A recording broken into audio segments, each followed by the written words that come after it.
The bus ride from Mexico City had taken 6 hours. I came here to Oaxaca to piece together the life of a dead man. Back in Arizona, I'd reported on the increasing number of migrants who have died trying to cross into the United States. But I knew so little about any of them.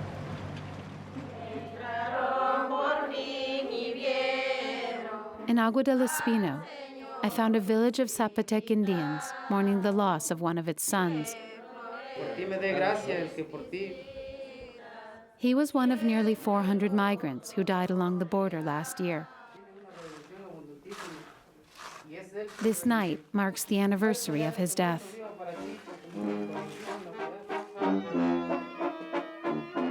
His name was Matias Garcia. He was 29 years old.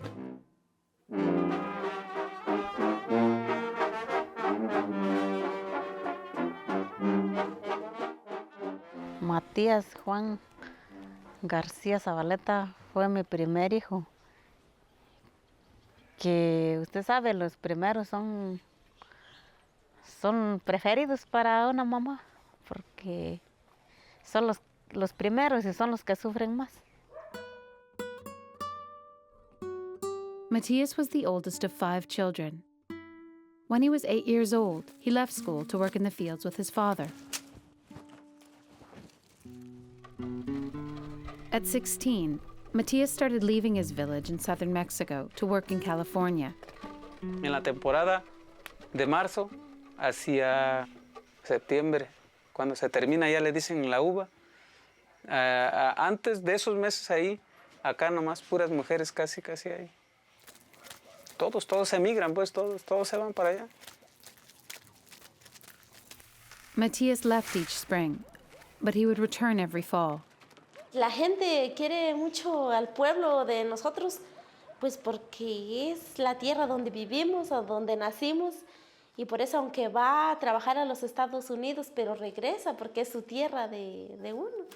Aunque no tiene uno ni a dónde trabajar para sacar dinero, pero pues tiene uno su terreno para vivir, no está uno pagando como pagan en los Estados Unidos. Matias' wife Isidra feeds the family with the corn and beans they grow. The money he earned in the north helped build their home and clothe the family. It sent his sons, Juan and Elias, to school. 2 years ago, Matias decided he would stop crossing. Pues él dice que no quería alejarse de nosotros, de la familia. Échale ganas, Matías. Échale ganas. This is Matias in a home video taken in 2002. That spring, he began growing chiles so he could make enough money to support his family without going north. But an early frost that fall destroyed the crop overnight. It left Matias in debt. He had to cross again. This time he would take a cousin with him and his 18-year-old brother, whom we'll call Serafín. It would be Serafín's first trip north. Como él era el mayor, él era como nuestro papá cuando estábamos chiquitos, él nos mantuvo desde chiquitos. Mi hermano lo queríamos mucho.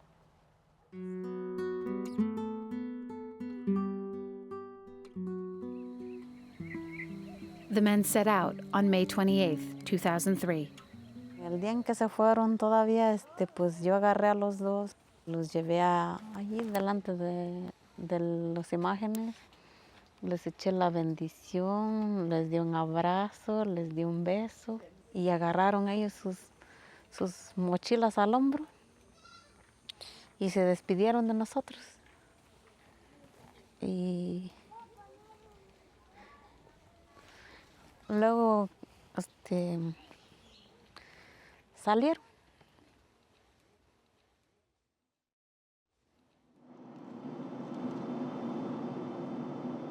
Their mother wanted them to avoid a 3-day bus ride and save their strength for the journey.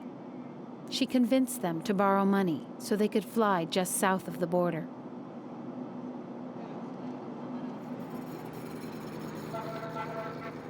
They spent the night in Sonoita, a popular crossing point along the Mexico-Arizona border.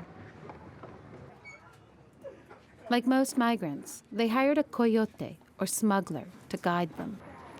He told them to buy 2 gallons of water each. Tenía mucho miedo porque pues, yo no sabía ni qué iba a pasar, no sabía ni cómo era. Luego nos dijeron que pues, íbamos a caminar. Pues yo tenía más miedo para caminar. On Friday, May 30th, it was 104 degrees. The group started walking at 5 in the afternoon to avoid the worst of the desert heat. The men walked all night. They crossed more than 20 miles.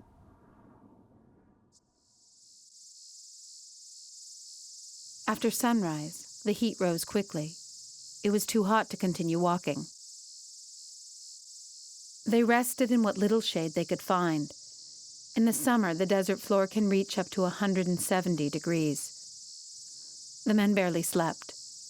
They ate tortillas they brought from home. They each had less than 1 gallon of water left.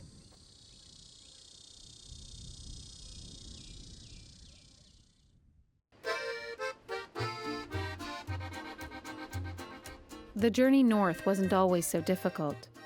For years, most Mexican migrants entered the United States from Tijuana. Matias' uncle made the trip many times. Porque todavía yo gané pasar en las inmediaciones de Tijuana, ¿sí? Pues era un paso que nomás iba al cerrito y pum, ya se llegaba. No, allí, por ejemplo, nomás le decíamos aquí, nomás vamos al brinco, ¿no?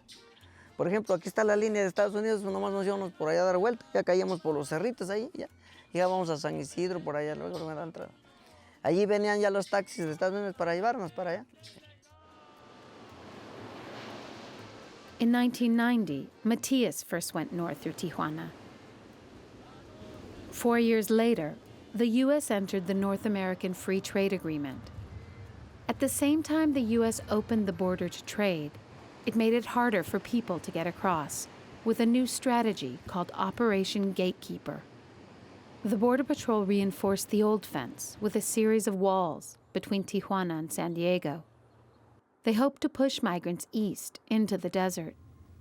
They thought the rugged terrain would act as a natural barrier and discourage people from entering the country illegally. But it didn't. Hundreds of thousands of migrants began crossing the desert, first in California, then in Arizona.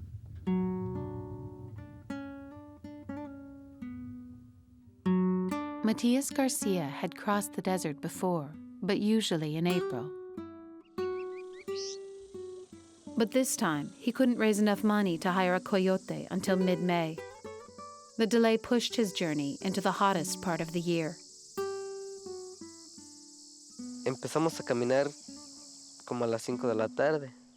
Fue cuando Matías empezó a sentir mal y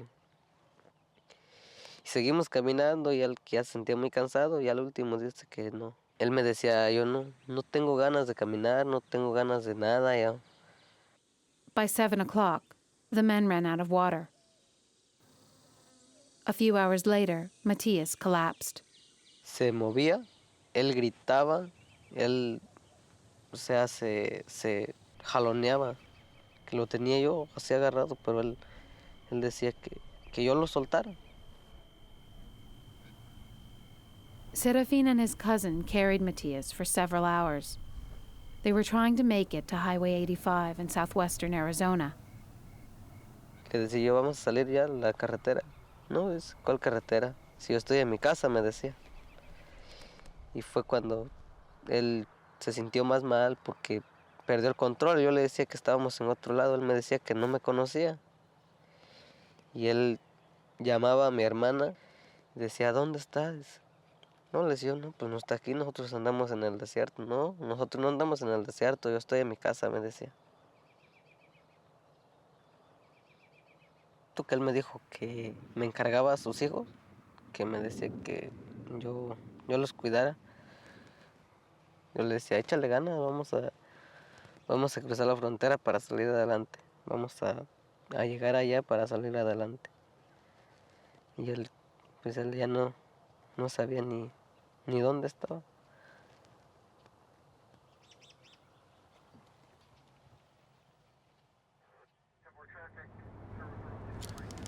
8 for 210. Sheriff's Deputy Michael Walsh works along the border. He found the men that night. They were trying to flag down help. Well, I was just doing routine patrol. I guess it was probably around like 2:15, 2:30 in the morning. As I pulled up, I would say the person that was flagging me down was standing right where my vehicle's at right now. I could see that he was visibly upset, he was crying. As I kept walking, I was then able to see that there was a third subject which was lying on the ground. His head was up in this area, his feet were in that direction. His head was on the second subject's lap. I looked at the person that was lying on the ground, and I could see that he was deceased. It wasn't the first time Deputy Walsh had found the body of a migrant in the desert. Mostly you just find skeletal remains out in the desert. With this one, there's a lot more emotion, family emotion involved in it, so it's a lot different. You have a name, with the person. You know that he had a brother, his cousin. They, obviously were close. They were visibly upset when he had passed away. The men had walked 32 miles. Matias died 40 yards away from the highway they'd hoped would take them to California.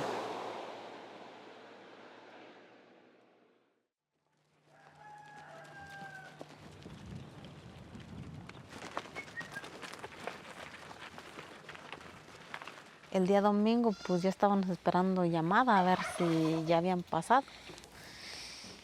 Y nos levantamos tempranito, así a hacer el almuerzo.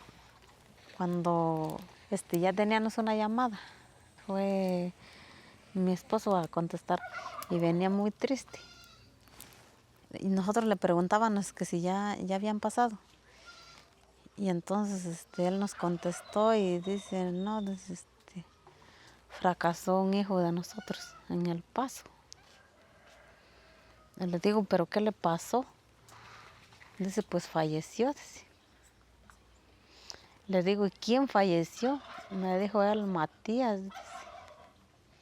Pero fue muy duro ese momento.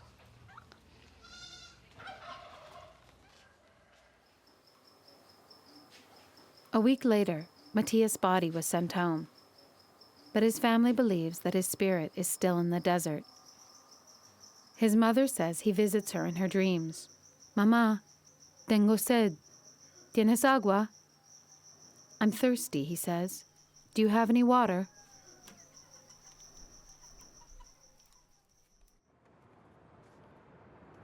The day after Matias died, Serafin and his cousin were deported and released in a nearby border town. Within hours, they crossed back over the border and started walking through the desert again.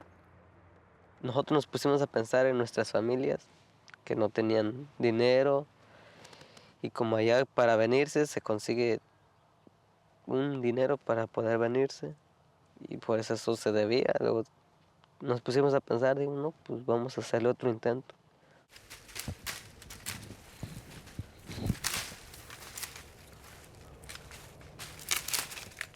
After walking for 2 more days, they got a ride to a small farming town outside of Fresno, California. Men from Agua del Espino have been working here for decades. Yo había pensado que iba a ser una cosa, sí, iba a estar más bonito acá.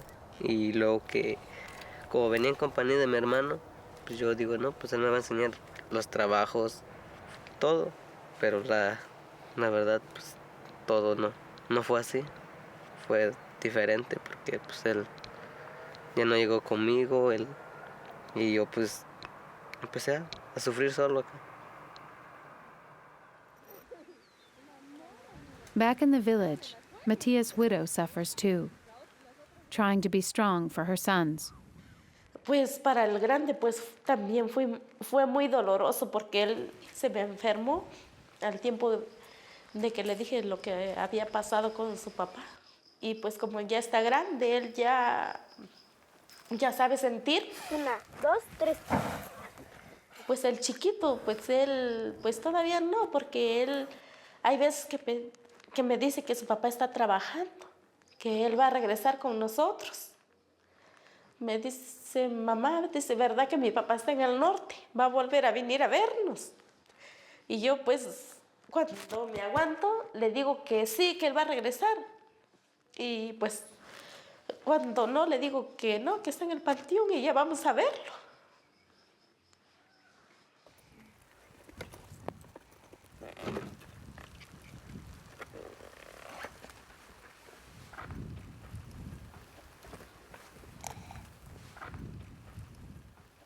Los siervos oprimidos, marcados como esclavos, quieren tener la libertad. Los pobres de la tierra, de bienes despojados, piden justicia e igualdad. Los Lázaros hambrientos. At a memorial service, his aunt sings of the family's loss. Piden poder al fin hablar, los fácil engañados. Matias was one of more than 200 migrants that died in the Arizona desert in 2003. Their names published in a local newspaper. In the 10 years since the U.S. tightened its border policy, more than 3,000 people have died.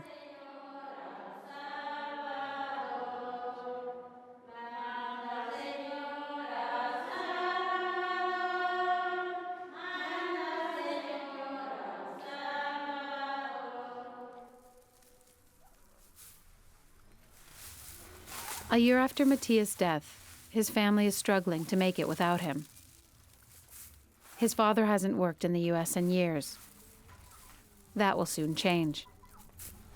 Hoy pues, tengo que trabajar también para mis nietos, porque como él ya no está, que están chiquitos, ¿ves? Para que haya maíz, más para que comen su tortilla. The year of mourning has kept him in the village, but he says he must leave now. He will go north this summer, the deadliest time to cross.